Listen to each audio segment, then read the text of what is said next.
Satu contoh, kami punya guru, bapak ibu-ibu, di Sulawesi itu kami punya guru, ada namanya guru tua, Al-Habib Idrus bin Salim Al-Jufri. Beliau punya murid, ada satu murid beliau namanya Haji Amin. Ini murid sangat taat, sangat patuh sama Habib Idrus. Itu Al-Khairat dari kayu, pondok Al-Khairat dari kayu semua. Di atas tempat santri, Habib Idrus itu kantornya di bawah. Kalau Habib Idrus panggil ini murid yang nama Amin ini, Amin, itu Haji Amin, dia nggak mau turun lewat tangga. Kenapa? Kalau lewat tangga kelamaan, dia loncat dari atas ke bawah, saudara-saudara. Kenapa? Nggak mau buat gurunya nunggu terlalu lama. Ada di sini santri begitu. Waktu kiai panggil, Jang, langsung loncat gitu, ada. Nggak mau buat gurunya nunggu terlalu lama, saudara-saudara. Itu Haji Amin. Akhirnya Habib Idrus bawa dia dakwah di laut, nyebrang laut. Ketika sedang menyeberang laut, imamahnya Habib Idrus jatuh. Ketika imamah Habib Idrus jatuh, dia nggak pakai disuruh, langsung dia loncat di laut untuk ambil imamahnya Habib Idrus. Dia naik ke atas perahu. Ketika dia naik, semua orang di perahu melotot ngeliatin dia. Kenapa? Tidak ada satu titik pun basah, saudara-saudara. Ternyata apa? Ternyata dia jalan di atas laut. Kenapa Allah kasih keramat? Allah kasih keramat dia karena dia mengikuti sahibul karomat. Makanya kalian para santri-santri yang ada di sini, saya kasih tahu sama kamu. Saya dulu juga pernah mondok, 17 tahun saya mondok, saudara-saudara. Saya mondok di Al-Khairat 12 tahun. Di Darul Ghawa Dakwah saya mondok 5 tahun. Kamu tahu barokahnya ilmu? Barokahnya ilmu dibuat santri nih wasiat saya. Barokah ilmu didapatkan bukan dengan kamu banyak belajar, saudara-saudara. Bukan dengan banyak belajar, bukan. Barokah ilmu didapat dengan khidmat kamu kepada seorang guru, melayani seorang guru, berbakti kepada seorang guru. Kamu belajar sampai kepala kamu botak, belajar Alfiyah, belajar Syarah Ibnu Agil, belajar Fathul Mu'in, sampai botak kepala kamu. Tapi kalau kamu tidak ada khidmat sama guru, tidak ada hormat sama guru, tidak ada melayani guru, tidak ada takzim kepada guru, kamu nggak bakal mendapatkan keberkahan daripada ilmu. Kamu tahu, saya cerita sama kamu, dalam kitab dijelaskan ada satu cerita, yaitu ada satu orang soleh namanya Syekh Ali bin Abdillah Baros. Pernah dengar? Nah, ini Syekh Ali bin Abdillah Baros, beliau belajar sama gurunya, yaitu Habib Umar ibn Abdurrahman Al-Attas. Habib Umar bilang, kalau orang mau tawasul kepada aku, tapi tidak tawasul kepada Ali Baros, nggak bakal sampai tawasulnya kepada aku. Jadi kalau mau tawasul kepada aku, harus tawasul dulu kepada Ali Baros, muridnya beliau. Kenapa muridnya beliau begitu dicintai? Kenapa muridnya mendapat kedudukan yang tinggi? Syekh Ali Baros ini, kalau kita mau lihat masa khidmat, masa belajarnya beliau sama masa beliau melayani gurunya, itu lebih banyak masa beliau melayani guru daripada masa beliau belajar kepada gurunya. Nah, satu waktu Syekh Ali Baros lagi mijet kaki gurunya. Ketika sedang mijet kakinya Habib Umar bilang sama murid-murid yang ada di situ, Nabi Allah Khidir alaihissalam udah ada di depan pintu gerbang. Nabi Khidir udah ada di depan pintu gerbang. Semua murid-murid yang ada di situ loncat, mereka semua pergi ke pintu gerbang mau nemuin Nabi Khidir. Kecuali Syekh Ali Baros, tetap beliau mijit kaki gurunya. Nggak ada urusan mau Nabi Khidir kayak mau Nabi siapa kayak, kata beliau, tetap beliau pijit kaki gurunya. Gurunya nanya Habib Umar, Ali, itu teman-teman kamu pergi ke gerbang mau minta doa sama Nabi Khidir, kenapa kamu tetap di sini? Apa kata Syekh Ali Baros? Guru, kenapa saya harus menjumpai Nabi Khidir sedangkan Nabi Khidir datang ke sini pengen berjumpa denganmu?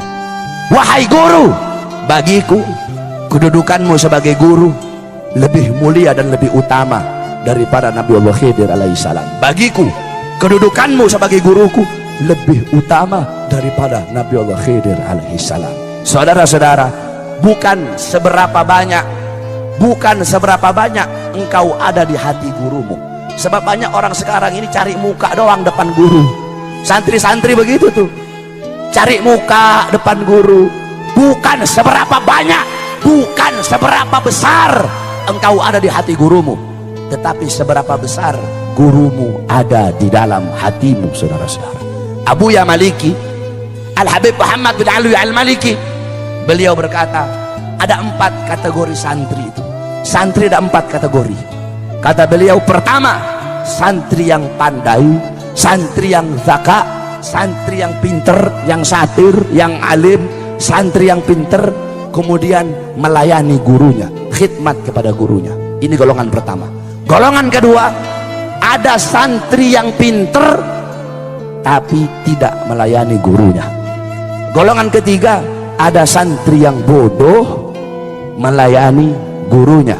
Golongan yang keempat, ada santri udah goblok, udah bodoh, tidak mau khidmat kepada guru.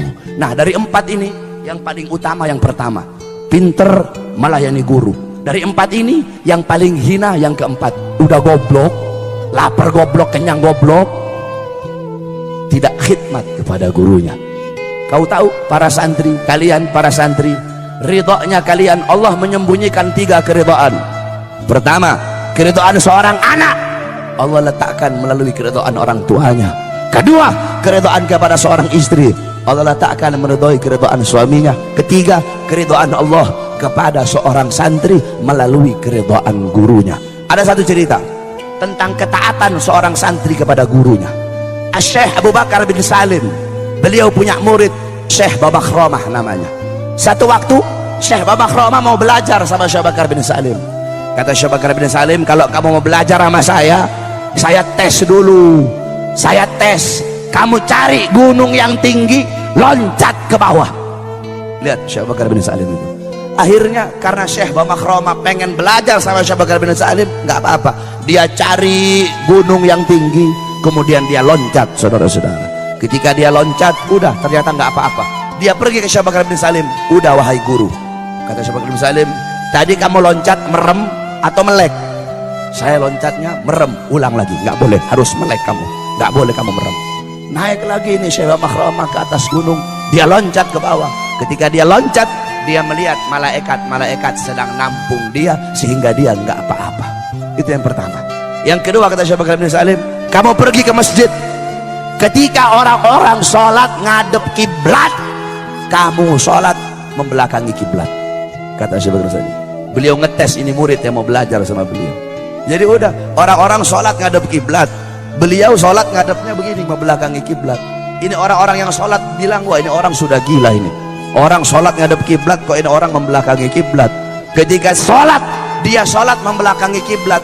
Ketika dia sholat, dia gemetar, saudara-saudara. Kenapa? Dia lihat ada Ka'bah di depannya dia. Nah, yang ketiga ini yang paling berat. Kata Syekh Bakar bin Salim, kamu pergi ke Aden. Di Aden ada satu wali namanya Habib Abu Bakar Al-Adni. Kamu pergi ke sana, kamu hina dia. Wah, ini paling berat ini. Akhirnya udah dia menjalani perintah gurunya, dia pergi ke Aden. Dia bilang, wah Habib Abu Bakar lagi duduk sama murid-murid, kalau saya hina depan murid-muridnya, habis saya dihabisin sama murid-muridnya.